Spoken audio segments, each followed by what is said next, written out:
Buenas noches, amigas y amigos. Estamos en una emisión más de Debate Público. El sábado 13 de julio, el país norteamericano se conmocionó y el mundo frente a un episodio que no duró más de un minuto.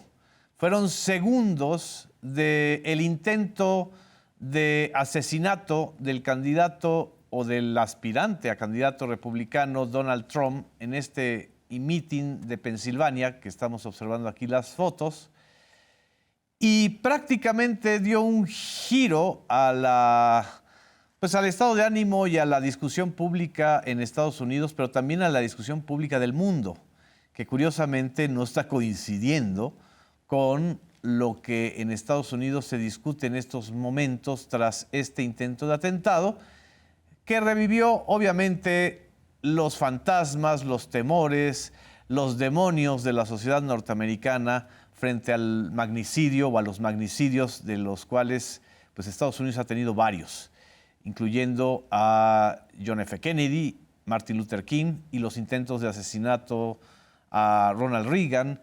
En fin, es una sociedad del espectáculo que también es una sociedad del miedo. Al día siguiente de este atentado, o horas después de este atentado, J.D. Vance, un joven senador republicano que actualmente o ahora ya es el candidato a vicepresidente de la fórmula con Donald Trump, escribió lo siguiente: "Lo de hoy no es un incidente aislado.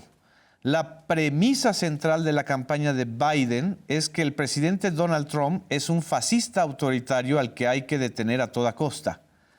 Esta retórica condujo directamente al intento de asesinato del presidente Trump. Es decir, no es un rifle, un joven de 20 años confundido o radicalizado o intoxicado por este culto a las armas que existe en Estados Unidos, sino que fue la retórica de Biden lo que provocó este atentado contra Donald Trump". Es común que en Estados Unidos este tipo de discursos de la derecha sean los que predominen, es decir, las palabras matan, las palabras, sobre todo las pronunciadas en el lado contrario al de ellos, no las de ellos, son las que provocan la violencia. Esto es un debate muy antiguo en Estados Unidos y muy profundo, porque está en las raíces de la esencia norteamericana, en la famosa segunda enmienda de la Constitución norteamericana, que le da a los ciudadanos norteamericanos el derecho a portar armas, y este derecho ha sido utilizado de una manera muy perversa por la gran industria militar norteamericana para que, lejos de exportar no solo las armas, sino también para que las utilicen en el consumo interno. Y esta proliferación y esta facilidad de acceso a este tipo de rifles como el AR-15, que fue el que utilizó el joven Thomas Crook, que intentó asesinar a Donald Trump, esto no les preocupa.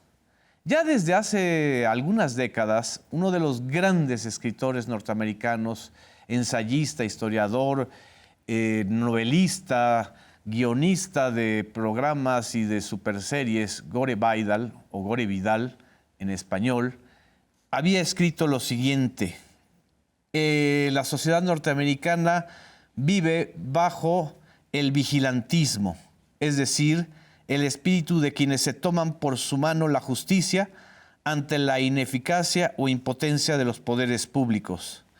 Es el famoso espíritu norteamericano de que estamos solos ante el peligro. Es el Batman, es el Superman, es la historia de los superhéroes norteamericanos. Somos un país sin educación, sin acceso a los libros y a medios que merezcan realmente la pena, escribió alguna vez Gore Vidal. Y citó en uno de sus grandes ensayos una de las frases de Franklin Delano Roosevelt, a quien él consideraba uno de los mejores presidentes de Estados Unidos: "No tenemos nada que temer salvo al propio miedo", es decir, no te dejes engañar por el miedo. Y sin embargo, la ciudad norteamericana parece una vez más víctima de este engaño colectivo. En fin, Este es uno de los temas que pongo a debate público y muchas gracias a mis compañeras y compañeros de los medios públicos que nos acompañan. Está aquí Braulio Luna, de Capital 21, Azul Alzaga, conductora de Punto de Referencia, Claudia Martínez, de Ventana al Mundo, que tuviste este domingo pues una cobertura del asunto, Emerson Segura, de TV Migrante Informa. En fin, ¿quién quiere entrarle a este debate? Azul. Porque estás de azul, además. Sí. A ver, quiero partir de una propuesta, un llamado que hizo hoy el presidente López Obrador en el sentido de que Trump y Biden tendrían que comprometerse a hacer algo con la regulación de las armas. Es decir, así es, enviar un mensaje que cambiaría de alguna manera, o sea, digamos que no, el valor de eso no es específicamente si se va a poder hacer o no, sino desde el lugar que ocupan, desde la convocatoria que tienen y el liderazgo, entonces habría un cambio de la forma de ver la relación con las armas que tienen en Estados Unidos. A mí esa parte me parece valiosa porque lo que creo que verdaderamente necesita Estados Unidos y su sociedad, pues es una revolución de las conciencias. Porque partiendo de lo que estás planteando, que es muy real, no hay un tema de polarización en función de un contexto electoral, ni siquiera de la presencia de un discurso de odio. Claro que está presente un discurso de odio. Pero es mucho más profundo y es mucho más histórico culturalmente en Estados Unidos esta noción de que cualquier cosa se tiene que dirimir, o sea, si tú me estorbas te puedo matar, si eres mi adversario, no eres mi adversario, eres mi enemigo y te puedo aniquilar, y eso es tomar justicia por propia mano. Tomar justicia por propia mano, pero además eso, digamos, forma parte de la esencia de la forma de conducirse individualmente, colectivamente al interior de Estados Unidos y también en relación con otros países. Digo, no es nada que no conozcamos, como si hay un interés geopolítico en otro lado del mundo, inmediatamente vamos a armar hasta los dientes. Lo que está pasando en Gaza tiene que ver con eso, lo que está pasando en Ucrania, y la reacción de Estados Unidos siempre es hay que armar, hay que responder de manera bélica. O sea, no hay en este ideario colectivo ni desde el poder, porque además hay otros elementos ahí que ahorita voy a comentar, una noción de que se puedan resolver las cosas de otra manera. El problema es que ahorita eso pues conforma un cóctel que es espeluznante, porque efectivamente tienes el discurso de odio que abona en una realidad en donde no hay alternativas que generen esperanza, y tienes además una descomposición social que tiene también que ver con el alto consumo y masivo consumo de sustancias químicas que evidentemente han alterado también la salud mental de los estadounidenses. Sí. Entonces, eso combinado con el acceso a las armas, pero no nada más es el acceso a las armas legalmente, sino esta forma en que se han apropiado de la idea de es mi derecho, y no solamente a tenerla, sino a usarla en el momento en que yo considere necesario, y prácticamente que cualquier cosa es un pretexto para que surja esa necesidad. Es importante que haya un movimiento desde la sociedad norteamericana, o sea, sí me parece importante desde los liderazgos, pero creo que debería de ser más desde abajo, porque también creo que si en este momento tú llegas a los estadounidenses, esto que decía el presidente, yo creo que lo van a ver bien los estadounidenses. Yo no estoy tan segura de eso y no sé si eso generaría incluso una guerra civil, ahora en defensa del derecho por portar armas, porque esa es una cosa que tiene dividida de una manera muy importante a la sociedad estadounidense. Vamos a ver ahorita el video, la parte, el fragmento de donde el presidente López Obrador hace esta propuesta. Si la tenemos aquí, vamos a transmitirlo. Yo creo que sería un acto bien visto por los estadounidenses el que firmaran los dos candidatos un compromiso de regular la venta de armas en Estados Unidos. sería un acto de buena fe en busca de la unidad y de la paz. Un primer paso, aunque se tienen que atender otras causas que están ahí, porque esto es una crisis social y hay que enfrentarla, hay que ir al fondo, hay que regresar a la moral.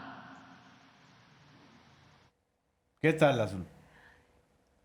Es muy valioso lo que está diciendo el presidente y tiene todo el sentido común posible. El problema es que los poderes fácticos en Estados Unidos no están a favor de la paz, nunca lo han estado, y además Así es. enganchan, digamos, con un sentir también popular en Estados Unidos. Entonces ese es un problema.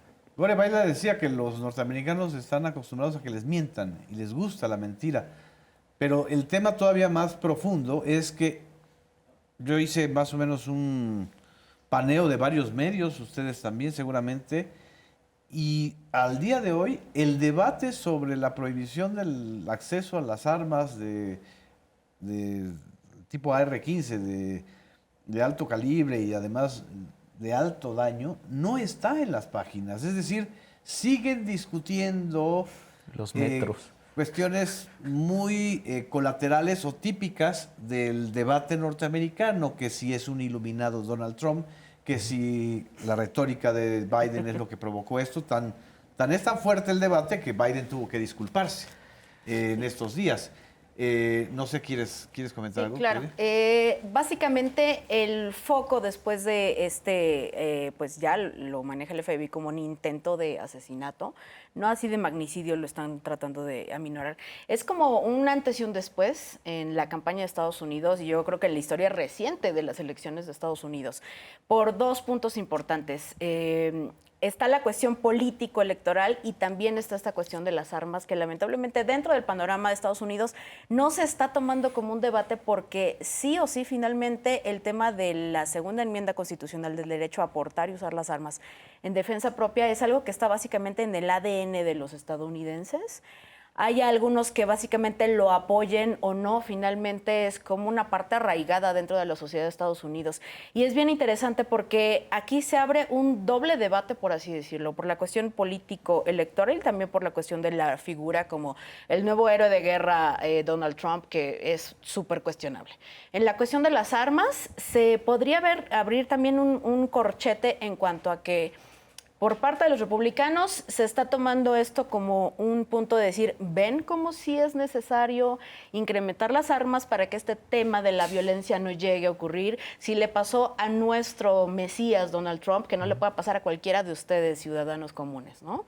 Pero por otra parte... Es el spin del discurso. Exactamente. O sea, ahora resulta que lo que hay que hacer es están armar aumentando. todavía más. O sea, los segregacionistas, los anglos blancos radicales que están a favor justamente de que se incrementen las armas y a favor de que todos puedan tener estos derechos y todavía más para poder utilizar los rifles, que casualmente son el mismo grupo sectario al que pertenecía este chico, Crooks, que atacó a Biden, perdón, que atacó a Donald Trump, es el mismo grupo que está diciendo que esto finalmente es un argumento para que se pueda justificar la matriz básicamente de su concepción acerca de las armas. Pero hay otro punto muy interesante que los demócratas ahorita tendrían una gran ventaja para que pudieran utilizar, que sería decir, ya ven cómo efectivamente sí se tiene que regular este tema de las armas, sí se tiene que impulsar las medidas que Joe Biden había hecho en los primeros meses de su presidencia y después en las elecciones intermedias,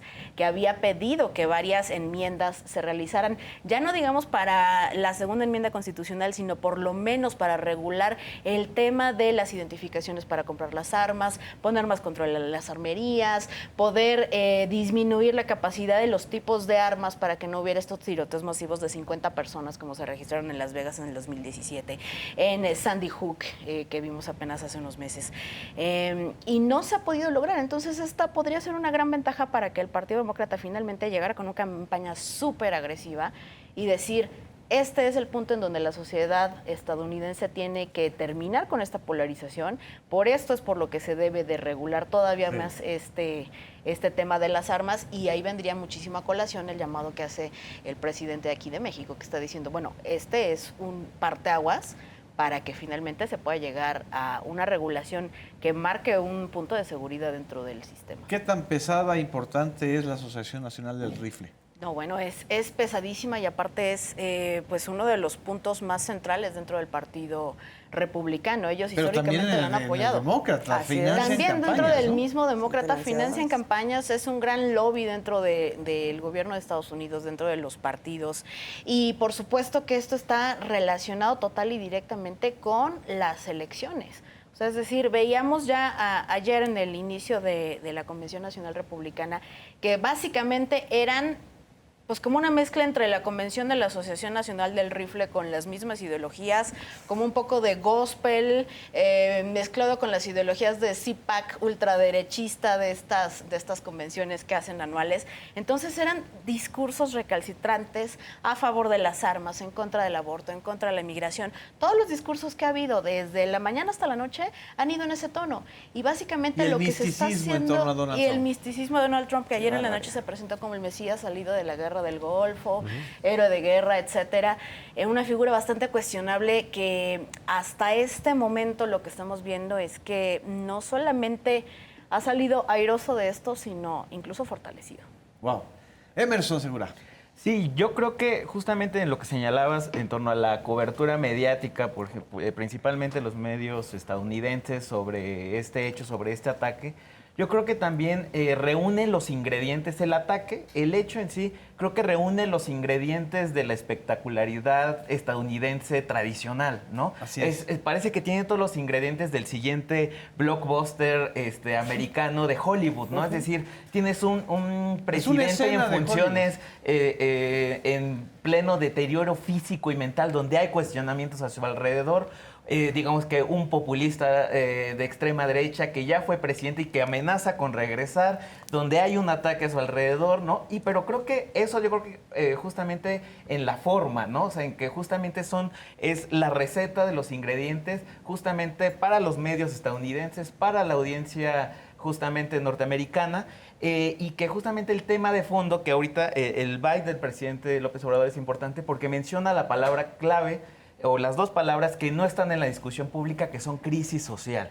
O sea, este hecho, este ataque, pone a Estados Unidos frente a sus grandes contradicciones, y contradicciones, digamos que no en un buen sentido, como a veces pueden ser las contradicciones, ¿no? O sea, el atacante es blanco, es estadounidense, fue perpetrado por un arma comprada en los Estados casi un Unidos. Niño, 20 años, ¿no? Un joven, ¿no? centennial. De una sociedad seguramente, digamos que socialmente agraviada, deteriorada económicamente, con los datos que ya conocemos de inflación, con un cuestionamiento hacia la política exterior de Joe Biden, tanto en Israel, en Gaza, como en Rusia y Ucrania. Entonces, digamos que pone a Estados Unidos frente a sus contradicciones, porque el atacante no fue migrante, no fue un extranjero, ¿no? Y entonces creo que estas contradicciones ponen, digamos que a la sociedad estadounidense, más allá de la violencia política, que ya lo mencionábamos, es la violencia social. La pregunta es cómo está la sociedad estadounidense, no solo cómo está Joe Biden, si puede terminar un enunciado o no, si Trump es apto o no para gobernar. Que ese es el gran distractor. ¿no? Exacto, ¿no? Vamos a discutir solamente si se le va el avión a Biden. Y que también, hay que decirlo, es parte de la inercia y de la tradición política estadounidense, digamos, del establishment, ¿no? Que todo gira alrededor de una clase política que gobierna, que permanece en el poder, que se puede reelegir, y que también, hasta cierto punto, también Donald Trump vino a modificar eso, ¿no? O sea, es como, bueno, no se trata de ustedes, sino de mí, en nombre del pueblo, ¿no? Y entonces creo que eso es importante, ver cómo está la sociedad estadounidense. Ya mencionaban las armas, o hasta yo creo que hasta lo simbólico. Se hace en Pensilvania, ¿no? Un estado que es un estado bisagra para las próximas elecciones, que es de los swing states, pero que al mismo tiempo Pensilvania, según datos que revisábamos ayer, 1.600 personas mueren al año en Pensilvania por uso de armas. Y Pensilvania también es uno de los estados donde no hay regulación para el número de armas por persona, ¿no? Entonces, creo que eso nos arroja señales sobre el nivel de, pues, de descomposición del, ahora sí que el cliché del tejido social, y que López Obrador ha venido insistiendo en esto, por ejemplo, con el tema del fentanilo. Él lo ha llevado incluso al tema de qué tan cohesionada está la sociedad estadounidense familiarmente, los hijos se van, se quedan. O sea, lo ha llevado a un tema sociológico sobre la sociedad estadounidense que no es de ayer, sino valores, que lo lleva haciendo durante los últimos años.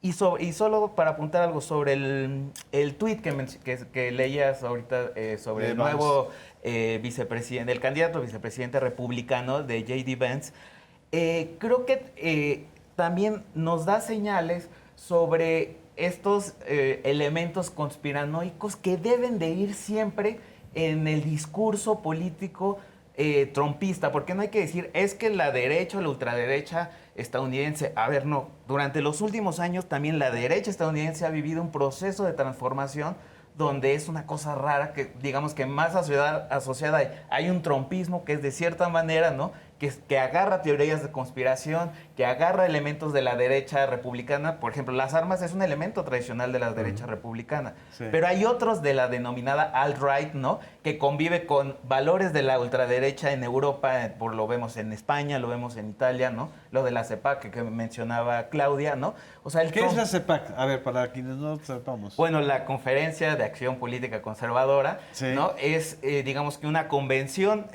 auspiciada desde Estados Unidos para articular a las derechas en todo el mundo, ¿no? Okay. Y uno de sus grandes ideólogos y promotores en todo el mundo, o sea, la idea es exportar el modelo de ultraderecha trumpista a todo el mundo, porque es la gran verificación, la gran comprobación que la ultraderecha sí puede acceder al poder, como lo hizo Trump, ¿no? Y entonces hay diversos financiamientos y diversa articulación global. Lo vemos con Vox en España, lo vemos en Italia con Giorgia Meloni, lo vemos con Bolsonaro. Y entonces por eso era la relación, seguramente tal vez nuestra audiencia lo vio en redes sociales, la vinculación del atentado que sufrió Bolsonaro en campaña con el que tiene Donald Trump, ¿no? Desde luego es como, bueno, no tenemos pruebas, ¿no?, de decir hubo montaje, no hubo montaje, que yo creo que no fue, pero me refiero... ¿Tú crees que no hubo montaje? Sí, exacto, ¿no? Pero la espectacularidad del atentado creo que es bien utilizada por Bannon y por esta ultraderecha, ¿no?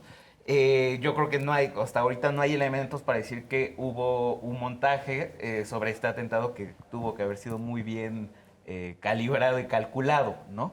Pero creo que justamente el ataque a Bolsonaro, que fue apuñalado en un mitin así multitudinario que iba en hombros, ¿no? Y también las imágenes fueron muy pues espectaculares. Muy espectacularizadas.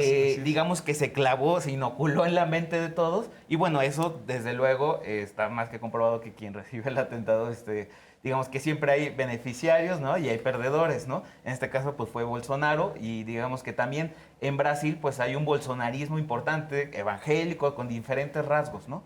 Pero en Estados Unidos pues sí nos pone también que la elección de J.D. Vance como vicepresidente es la idea de Donald Trump de pretender abarcar todo el espectro ideológico de la derecha. O sea, porque en términos, digamos que tal vez ideológicos, pues J.D. Vance es un republicano más, pero que tuvo que radicalizarse por encontrar un lugar en el escenario político actual, ¿no? Así es. Braulio. Me gustaría retomar algunas de las ideas que plantea ahorita Emerson sobre esta fagocitación del trumpismo a la derecha en Estados Unidos, de cómo todos se han agrupado en el trumpismo. Hay un libro muy interesante de Ignacio Ramoret que se llama La era del conspiracionismo, y habla de cómo la alt-right, de cómo QAnon, de cómo los propios republicanos se han articulado alrededor de la fuerza gravitacional que representa el movimiento y la figura de Trump, que ha construido él también de manera personal muy bien, porque es un gran comunicador también. Y lo hizo incluso en el momento del ataque, cuando está rodeado por el servicio secreto y les dice, espera, y levanta la mano en cuestión, en una posición como de Fracciones de lucha. segundo, así es. Sí, y dice, luchen, y empieza, o sea, su semblante, todo es abona a la construcción de este personaje que también se hizo con Bolsonaro, ¿no? Ya no es únicamente el veterano militar, que no es Trump, pero ahora él también tiene una herida como la tenemos nosotros, los veteranos de guerra que estamos abandonados por el Estado, los veteranos de guerra, los trabajadores de la industria, de los cinturones de óxido de Estados Unidos que fuimos víctimas de muchos accidentes de trabajo y que finalmente las empresas cuando se fueron nos dejaron desamparados, que asumiendo y jugando como abogado del diablo, ¿no? Como ellos dicen, estamos en el completo desamparo mientras vienen los migrantes y a ellos se les dan programas sociales, mientras hay programas de acogida internacional para quienes buscan refugio en Estados Unidos, aunque no los haya tanto.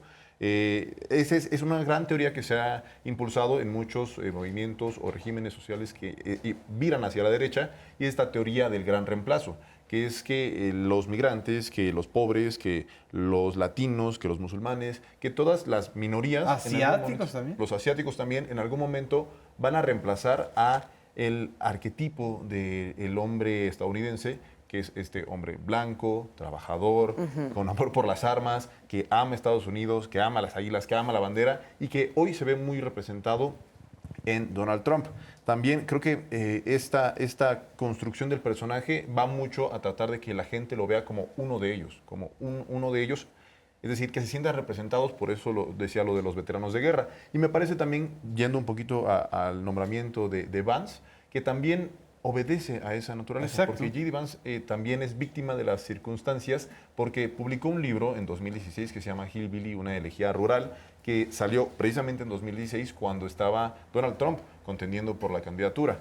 Este libro encabezó las listas de ventas en Estados Unidos porque representaba la inconformidad de los hombres blancos o la clase blanca baja en Estados Unidos que votó masivamente por Donald Trump. Eso también lo colocó de alguna forma como un portavoz de ese descontento, Así que es. ahora entra como fórmula perfecta entre el Mesías, el patriota, el que ya tiene heridas de guerra y el que conoce la lucha de quienes somos blancos en este país que cada vez tiene menos espacio para nosotros. Pero ahí está la gran contradicción, porque justamente estos que ven como grandes enemigos de ese arquetipo, pues no son, o sea, no están representados en quien cometió este acto, sino Es que más ellos bien no están viendo eso. Eso es lo más impresionante. No están a viendo ojos de eso. todo el mundo es muy clara la contradicción. Claro. Pero a ojos de los medios norteamericanos lo que estamos viendo es otra cosa. Es decir, la misma definición de Thomas Crew como un lobo solitario me parece una cosa terrible, porque entonces parecería que son lobeznos solitarios cuando desde Emily Durkheim y la teoría y su excelente ensayo sobre el suicidio, sabemos perfectamente en la sociología contemporánea que no hay causas individuales solitarias, que hay un contexto social, hay una crisis Claro. social que son las que determinan que estos individuos tomen este tipo de acciones. Pero Así ha es. sido algo que ha sabido capitalizar Donald Trump de una manera increíble. Exacto. Es de verdad un mago de la comunicación y del mensaje. Porque, De la manipulación. Y por supuesto, de la manipulación. Ayer veíamos imágenes cuando llegó todo el mundo dentro de la Convención Nacional Republicana diciendo fight, fight, fight. Estamos viendo también un empoderamiento del grupo MAGA de Make America Great Again, que vienen siendo las bases trumpistas más radicales. Sí. Anglo, sectarias, y básicamente lo que se vio ya como un Donald Trump regresando del combate de este atentado fue que básicamente ya el Partido Republicano fue tragado por Make America Great Again y los trumpistas. Exacto. Ahorita ya no estaríamos hablando tal cual de un Partido Republicano en desunión o con algunas divergencias por Donald Trump, porque todos ya cerraron filas hacia él como un mártir, y ahora lo que estamos viendo es que el trumpismo y el grupo MAGA está haciendo el partido principalmente y tiene como algunos apoyadores el Partido Republicano. Así es, vamos a un corte, pero no, no le demos ideas a Alito. Alito Moreno, que si se quiere sentir Trump, pues ya saben lo que puede pasar. Vamos a un corte y regresamos.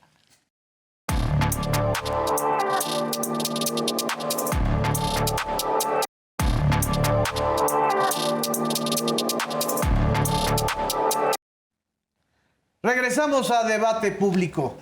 Quedamos justo en el final del bloque anterior que este tipo de discurso mediático posterior al atentado lo que ha permitido a Donald Trump es el control absoluto del Partido Republicano, uno de los partidos históricos del bipartidismo yanqui o norteamericano. Vamos a ver esta escena, que es muy clara de lo que comentaba Claudia, de cómo llega Donald Trump como si fuera pues, un héroe de guerra, ¿no? Estamos viendo la entrada, vamos a correr el video. If tomorrow all the things were gone, I'd work for all my life, and I had to start again, just my children and my wife. Thank my lucky stars to be living here today. Pero sí es importante también la música con No, la que entra. sí, porque es claro. otro tono de Claro. Donald Trump, ¿no? O sea, es un tono como más conciliador, entra caminando, ¿no? No entra de manera tan abrupta. Hay que recordar que en 2016 Trump entraba con las Valquirias de Wagner, porque justamente sus asesores le decían que tenía que abonar a esta espectacularidad política, o sea, en fin. O sea, algo cambió en cuanto a su estructura de discurso electoral. Bueno, No, él está contexto eligiendo... solemne. Exacto. ¿Qué Él le está dio? eligiendo a alguien más radical que él. Exacto. Entonces él se va a tener que correr al centro. O, bueno, al centro de la ultraderecha. Entonces Sí que es sí. así como a 3 milímetros de Bolsonaro. Con la idea de captar los votos demócratas decepcionados, que también esa es otra realidad. La terquedad de Biden y de todo el equipo que lo rodea de mantenerlo en la contienda cuando en realidad lo que se necesita es un presidente, no un candidato. O sea, nunca como ahora lo que necesita Estados Unidos es un presidente árbitro, pero justo lo están dinamitando. Es decir, ya no es el árbitro, ya no puede ser el árbitro porque dijo esas palabras que dijo contra Trump. Entonces, hay una estrategia, yo observo, ¿no? Sí. De correr.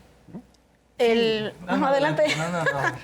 Bueno, Quítese la palabra, hombre. bueno, como si juntos. fueran Trump y Biden. Yo quiero mencionar que hay muchas estrategias dentro del trumpismo y también pues, del Partido Republicano, porque tras este atentado como que parte de toda la maquinaria mediática y del partido se aceleró, se iba a pensar que la nominación de J.D. Vance iba a ser el miércoles, sorpresivamente le da a conocer. La adelantaron, ¿verdad? La adelantaron, llega en la noche Donald Trump, prácticamente hace señas como decir, él es mi ungido, ¿no? ¿Se sabía que iba a ser J.D. Vance? No se sabía, se especulaba mucho, pero no había ninguna confirmación. Y es bien interesante, porque mientras estamos viendo que dentro del Partido Demócrata hay una especie como de limbo político en donde no se pensó en una sucesión, no se pensó en hacer las nuevas generaciones, en los relevos políticos, y se siguió fortaleciendo una figura de una persona de 81 años para una presidencia todavía de 4 más, a una vicepresidenta Kamala Harris que nada más no pintó por tareas que también de cierta manera le dieron como un poco fuertes con este tema del control de la migración de Centroamérica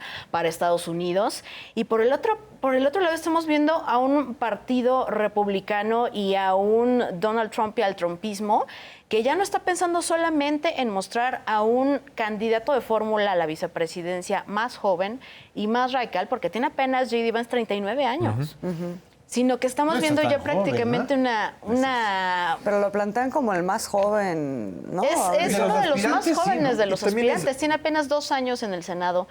Por cierto, recordemos que también en el 2016 él mismo estaba en contra de Donald Trump. Le dijo que era el Hitler estadounidense. Bueno, finalmente cortea en el 2012 que Trump impulsa su senaduría para 22, que en el 22, perdón, finalmente entonces ya se vuelve de las huestes trumpistas. Pero lo que estamos viendo es que Donald Trump va más allá incluso todavía de estas elecciones y está pensando ya en un relevo generacional, en una persona que pueda reivindicar de una manera más recalcitrante todas las cuestiones políticas en las que él está afianzándose. Recordemos que en Estados Unidos solamente se pueden elegir 2 veces para que una persona sea presidente. Entonces, si Donald Trump gana en esta presidencia, que como van las encuestas sería lo más seguro, ante un partido demócrata decadente, finalmente J.D. Vance podría eventualmente ya postularse para las ¿Y siguientes si recuerdan generaciones. por qué hay ese límite de nada más una reelección consecutiva en Estados Unidos? Precisamente por Delano Roosevelt, que tuvo 4 periodos en la presidencia y que murió siendo presidente precisamente por su enfermedad y por su longevidad. Es decir, era para evitar que otra vez ocurriera que un presidente anciano o de mucha edad o de edad avanzada muriera en el cargo, para que no surgiera un Harry S. Truman. En fin, este tipo de debates vuelven otra vez al origen de la esencia de la política norteamericana, pero no se está ventilando en los medios. Es decir, como si los fundamentos del sistema social y del sistema político norteamericano no estuvieran cuestionados en esencia en estos momentos, ¿no? Sí, yo creo que incluso o sea, como si la democracia estadounidense gozara de cabal salud, ¿no? Es como no pasó nada, fue un lobo solitario, un loco, ¿no? O sea, casi un Sí, loco sí, americano adelante. blanco que quiso acabar otra vez con un presidente. O sea, creo que no se dimensiona justamente la crisis social, digamos, la importancia también de la democracia estadounidense hasta orgánicamente en sus instituciones, ¿no? O sea, el mecanismo electoral que es por los colegios electorales, que no es voto directo. O sea, hay que recordar que, por ejemplo, o sea, también Hillary Clinton obtuvo más voto popular que Donald Trump en 2016, ¿no? O sea, creo que eso tiene que y son debates que se asumían que ya habían sido dados o que no era importante que se dieran, ¿no? O sea, desde los medios de comunicación, desde académicos, desde políticos, decían, Sí. no, pues así funcionamos y es así, pero sí podemos Ni a ostentar Leo que somos, Zuckerman le preocupa no, y que somos que la tanto mejor admira a democracia los del gringos. mundo, ¿no? O sea, y creo que en ese sentido sí debe de haber un cuestionamiento sobre la reconfiguración del sistema político y electoral de los Estados Unidos, porque justamente ¿para qué sirve el voto popular? Y lo sabemos también de aquí en México, justamente un rasgo más, pues es justamente para despresurizarlo, ¿no? Claro. Y vemos un sistema político estadounidense donde por un lado sí está polarizado, a diferencia de lo que se dice que aquí en México, un sistema polarizado donde también pues el jefe político, ya como lo señalaba también Claudia, pues del Partido Republicano, ¿no? O sea, que ni siquiera es del Partido Republicano, del trumpismo y de la derecha estadounidense es Donald Trump, pero pues va a pasar a ser jefe político, digamos, de todo el sistema si gana Donald Trump, ¿no? Y puede ganar no solamente la Casa Blanca, sino los republicanos pueden arrasar en Sí. el Congreso. No sé si han habido ahorita cálculos de cuántas posiciones pueden tener en el Senado o en la Cámara de Representantes. Se está haciendo un gran comparativo, justamente como decía Emerson, a partir, por ejemplo, de lo que ocurrió en Brasil en el 2018 Sí. con el ataque que hubo a apuñalamiento a Jair Bolsonaro. Están marcando ya que podría haber una tendencia, una proyección bastante fuerte que incluso podría estar ya asumiéndose como entre 5 o 6 puntos de ventaja.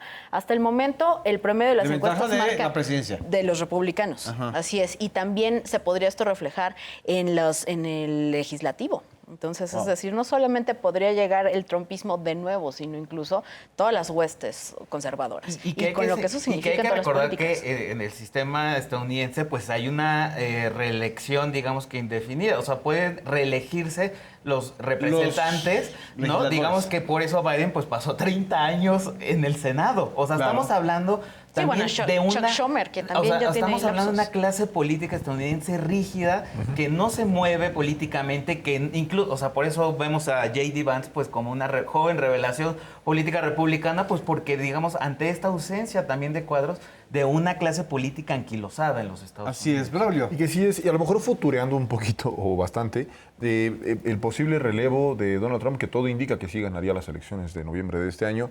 4 años después, J.D. Vance tendría 43 años y sería la mitad de la edad de Donald Trump. Sí sería un salto generacional muy grande, pero que también el perfil del propio Vance da para la construcción del relevo del trumpismo. Exacto. Era un estudiante que, más bien, un joven con una familia disfuncional que a través del estudio accedió a incluso un doctorado en Yale, que sirvió en Irak, que fue marín, que ya dio sangre incluso por su país, que es algo que los votantes republicanos también valoran muchísimo. Es decir, el perfil de este personaje sí podría representar el relevo del trumpismo, aunque quién sabe qué sea lo que vaya a pasar con el trumpismo después de Trump. Él no ha dicho, por ejemplo, como el presidente López Obrador, que se va a retirar de la vida pública. Sin embargo, no sabemos en qué condiciones llegará a 2028 Donald Trump, ni qué pasará allá en Estados Unidos. Sí veo yo que naturalmente podría ser Vance un relevo. Es el fin de ciclo también de una era dinástica del Partido Republicano dominada por los Bush. No podemos olvidar que los dos últimos grandes mandatarios, grandes no solo por su grandeza, sino por su influencia y por su peligrosidad mundial, fueron George Bush padre y George Bush hijo, de quien heredamos la ley del Acta Patriótica, o la ley patriótica, la 1 y la 2, que volvieron a Estados Unidos una sociedad vigilada, espiada, intoxicada, con unas... y además sobrearmada. O sea, lo de hoy que también recordó López Obrador es interesantísimo, cuando él dice que en todo su gobierno se han decomisado 50,000 armas, que representarían el 10% más o menos de las armas que circulan ilegalmente en el país entre los cárteles y los grupos del crimen organizado, y que el 75% proviene de Estados Unidos y un alto porcentaje, dice, de Texas, de las armerías de Texas. Estamos hablando de más o menos 500,000 de armas que puedan haber llegado a México. El reportaje que yo escuché hace unos días en Canal 14 precisamente sobre la circulación de los AR-15 en Estados Unidos, te habla de 6 millones de armas. 6 millones de armas para una población de ¿qué? ¿200 millones de habitantes? Así es. O sea, es altísimo. Pero eso no cambia esencialmente, digamos, hablando de la transición del republicanismo y qué sería lo que significaría este trumpismo y las distintas, digamos, corrientes dentro. Eso no es lo que cambia fundamentalmente. Lo que cambia es la visión económica, digamos, También, que normalmente ha sido, bueno, menos liberal que la demócrata, sin duda alguna, pero también ha tenido como este pensamiento más globalizador. Ahorita, justamente, de lo que estamos viendo, hacia dónde están moviendo, es hacia otra vez mirarse el ombligo, ¿no? Que es una tendencia normalmente en el republicanismo, pero que Vance claramente la trae calcada, ¿no? Y eso es a donde podríamos, que es, creo que de lo que más podría también afectar en las relaciones con México. Ahora, no, perdón, adelante. No. Es interesante también ver que ya ha dado varias entrevistas el candidato a la vicepresidencia, J.D. Vance, en donde está marcando ya su política en cuanto a las armas y la política exterior. Él está mencionando que incluso si fuera necesario hacer un mismo operativo como lo que hicieron en Estados Unidos cuando estaba la era de Uribe en Colombia, él también estaría dispuesto a apoyar un operativo en México que llegara con los cárteles de la droga, que tratara de hacer esta limpieza, sobre todo en los estados fronterizos, precisamente para que no llegue la violencia a las puertas de Estados Unidos. Ha sido ya una actitud bastante cuestionada. Y tomando en consideración que, por ejemplo, solamente el año pasado cerca de 40,000 personas murieron en Estados Unidos por los tiroteos, en lo que va de este 2024 van cerca de 7,000. Y las 7,000 políticas tiroteos siguen en este año. Personas que han fallecido en cuestiones de armas de fuego. Okay. Entonces, es muy extraña que esta política finalmente están viendo que continúa el acecho a los ciudadanos dentro de su mismo país por las armas. No obstante, están mirando, como dice Azul, o sea, no se están viendo el ombligo en esa parte, pero sí están viendo ya qué políticas exteriores hacer en contra de los cárteles. No reconocen, por ejemplo, que incluso este tema de las armas no viene solamente dentro de los gobiernos republicanos. Recordemos que también el camarada Obama tiene ahí un pasado borroscoso con Rápido y Furioso, en donde dentro de la administración se permitió el trasiego de armas a nuestro país de manera ilegal y aparte sin el conocimiento de las autoridades de México, para que se llegara a los fines con los cárteles de la droga, cosa que fue totalmente un fracaso. Y ahora lo que estamos viendo no es solamente una corrección de esas políticas, sino que incluso llegaría con un discurso ¿Y que reanimaría por qué eso. nos enteramos de Rápido y Furioso en México?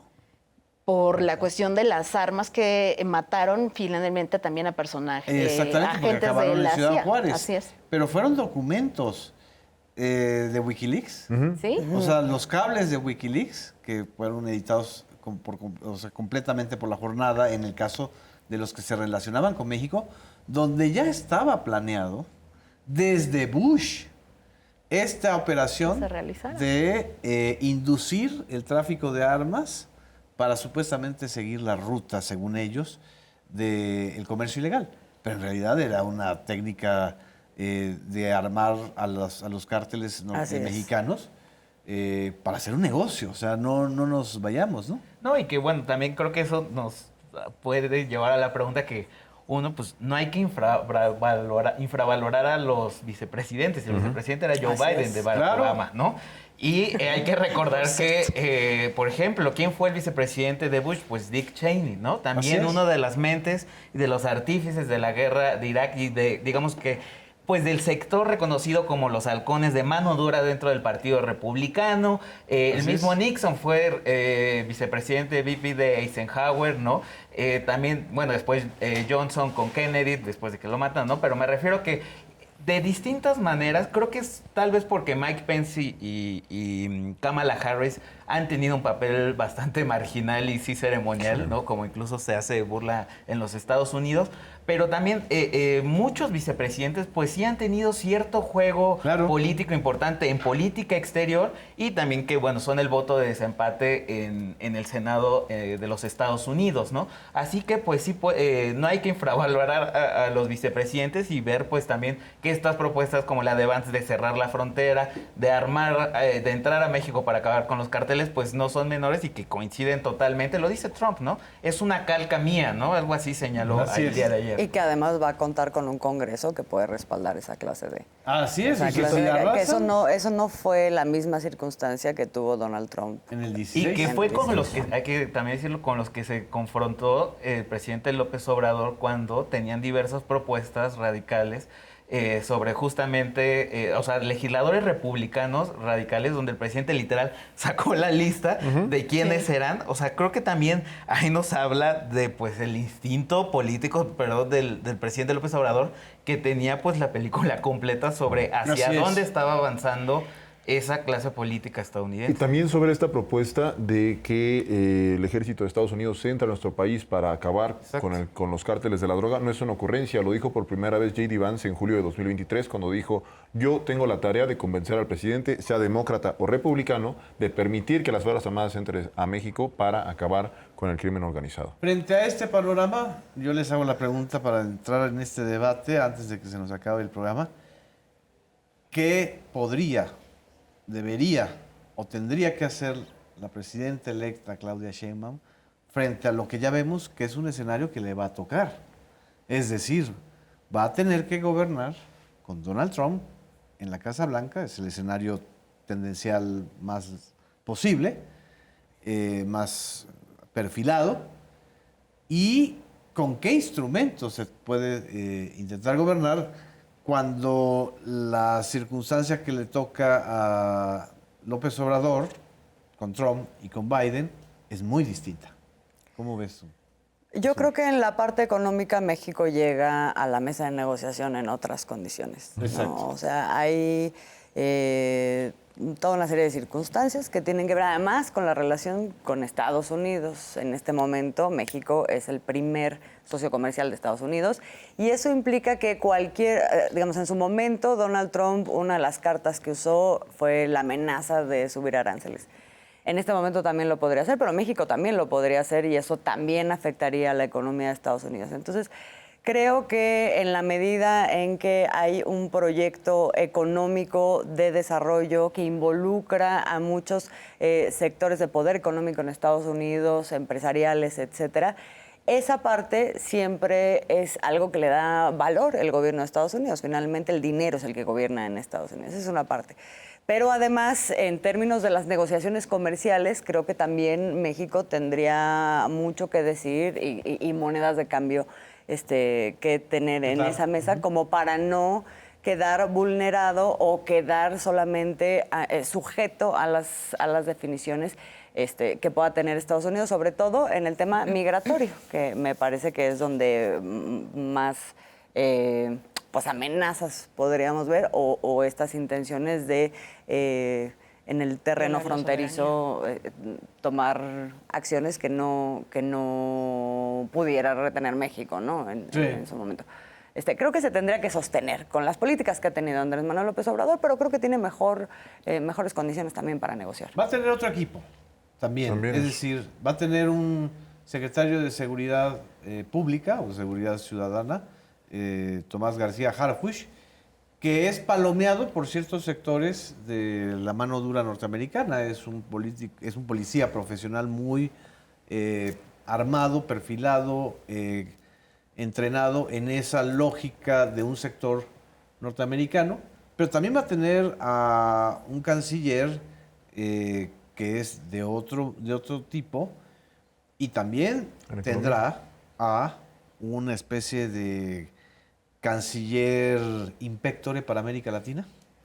Es decir, Cárdenas. una estrategia hacia América Latina mucho más concreta, quizá, que la que tuvo López Obrador a través de Lázaro Cárdenas, Batel. Es decir, va a tener también otro tipo de personajes que conduzcan, y por supuesto va a repetir Marcelo Ebrard, pero ya desde la posición de la Secretaría de Economía, negociando, pues muy probablemente con los mismos personajes con los que tuvo que negociar el inicio de López Obrador el TEMEC, ¿no? Con Lighthizer y con este tipo de estrategas que ya se conocen, es decir, ya no... O sea, aquí el valor de Marcelo, desde mi punto de vista, ya no es el gran contacto que tenía con las redes de Hillary Clinton. Ahora va a ser la experiencia que ya tiene negociando con el equipo de Trump, ¿no? Sí, con Kushner, ¿no? Y demás, ¿no? O sea, yo creo que sin duda lo que mencionaba Azul es muy importante, el tema económico, es decir, ves a un Estados Unidos en otra posición, ¿no? Digamos que hasta en un declive económico, en un declive político, en un declive social, ¿no? Y ahí México está en una posición de que va a ser fuente de estabilidad, a pesar de Trump, ¿no? Va a ser fuente de estabilidad económica, política y social para los Estados Unidos. Y creo que puede llegar, desde luego, digamos, en otro lugar para negociar. Pero creo que uno de los rasgos del gobierno del presidente López Obrador fue haber identificado dónde había juegos de artificios, juegos artificiales de Trump en contra de los migrantes y de los mexicanos, y donde sí era política real, ¿no? O sea, donde estaba en peligro algo, y creo que esa capacidad, esa sensibilidad, creo que del presidente López Obrador, de no engancharse, de cuando tiene que contestar, contesta, o cuando tiene que actuar, actúa, aunque no sepamos del todo tal vez esas actuaciones. Creo que ese tejido fino del presidente López Obrador de identificar cuándo sí había que responder y engancharse con Trump y cuándo no, creo que ese termómetro creo que debería Claudia Sheinbaum lo debería tiene. tenerlo Claudia Sheinbaum, ¿no? ¿Lo tendrá? ¿Lo tiene? Yo creo que sí, y más creo que no todos los nombres que mencionaste, pues está más que, creo que entendido que hay una cancillería extendida, ¿no? Y que está blindada aparentemente por los diversos temas, desde cambio climático con Alicia Bárcena. Y que seguramente López Obrador, desde la posición en la que se encuentre, de en retiro o no retiro, va a jugar un papel esencial. Es decir, si Donald Trump es presidente de Estados Unidos, como todo parece que va a suceder, porque no vemos a los demócratas haciendo algo radicalmente distinto, el valor de la relación y de la interlocución que tiene López Obrador como persona, con Donald Trump como persona, va a tener una importancia estratégica fundamental, ¿no? No por nada él recordó el papel de Lázaro Cárdenas como Ministerio de Guerra con Ávila Camacho en la Segunda Guerra Mundial, precisamente por la relación que tenía Lázaro Cárdenas con Roosevelt, ¿no? Sí, el respeto que había adquirido. Así es. Y nada más, lo que quería decir es que también parte de las primeras lecturas que hubo a este primer anuncio de la primera parte del gabinete legal de la doctora Claudia Sheinbaum fue justo como una especie de mensaje hacia Estados Unidos, ¿no? Como allá hay mucha inestabilidad, pueden estar tranquilos, esta es la gente con la que van a trabajar y con la que ya han trabajado. Como lo decías ahorita, con Juan Ramón de la Fuente, ahora sabemos con Lázaro Cárdenas Batel, con Marcelo Ebrard, con Alicia Bárcena. Ramírez de la O, también con Alicia Bárcena. Es decir, son personas que ya están probadas de que han tenido interacción con el gobierno de Estados Unidos, independientemente de quién esté al frente del gobierno allá. Y creo que ese fue un mensaje que incluso los mercados, lo que sea que eso significa, leyeron. Porque ese primer nombramiento o esos primeros anuncios se dan en el contexto en que la disparidad entre el peso y el dólar estaba creciendo a favor del dólar. Después de eso se reduce un poco y ahora lo comentábamos también durante el corte.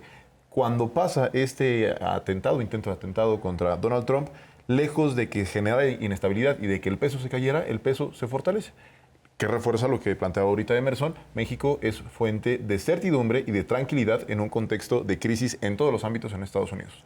Yo nada más me quedaría con una pregunta que quisiera plantearla aquí. A lo mejor no sé cuánto tiempo nos quede, pero Nos queda un minuto. el segundo piso de la cuarta transformación a nivel económico no es nada más, digamos, afianzar lo que ya está en términos de infraestructura, sino es avanzar hacia una política industrial, que esa no Exacto. la tenemos. Yo no sé Y de ahí- innovación tecnológica. Y de innovación tecnológica que implica evidentemente muchísima inversión en ese ámbito y bueno, por eso CONACYT se convierte en una secretaría y todo, pero también en relación con Estados Unidos, en donde se plantea que también, con Estados Unidos y otros países, se plantea que también haya una transferencia de tecnología, porque lo que no se quiere es repetir este esquema en donde México se convierta en la maquila de Así mano es. de obra barata, ¿no?